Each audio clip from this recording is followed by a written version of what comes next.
37 वर्षीय विवाहित महिलेने घरामध्ये कोणी नसताना अतिशय भयंकर कृत्य केले। सर्व काही आनंदामध्ये चालू होतं। पती कामावरती गेले होते, परंतु कामावरतून आल्यानंतर त्यांच्या पायाखालची जमीनच सरकली। नेमकं काय घडलं हे पाहण्या अगोदर चॅनलवरती नवीन असेल तर सबस्क्राइब आणि फॉलो नक्की करा। उषा संजय गायकवाड, वय वर्ष 37 असं या महिलाचे नाव। ही महिला पुणे जिल्ह्यातील हवेली तालुक्यामधील उर्ली कांचन गावामध्ये राहते।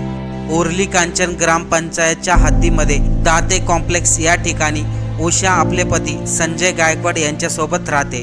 संजय गायकवाड हे नेहमीप्रमाणे कामावरती गेले होते आणि मुलेही आजोबा आजीकडे सुट्टीवरती गेले होते, त्यामुळे घरामध्ये कोणीच नव्हते। पती जेव्हा कामावरून आले तेव्हा त्यांच्या पायाखालची जमीनच सरकली। पती घरामध्ये येताच 37 वर्षीय उषा त्यांना गळफास अवस्थेमध्ये आढळली। त्यांनी तात्काळ हॉस्पिटलमध्ये दाखल केले, परंतु खूप उशीर झाला होता। 37 वर्षीय उषाने एवढे टोकाचे पाऊल का उचलले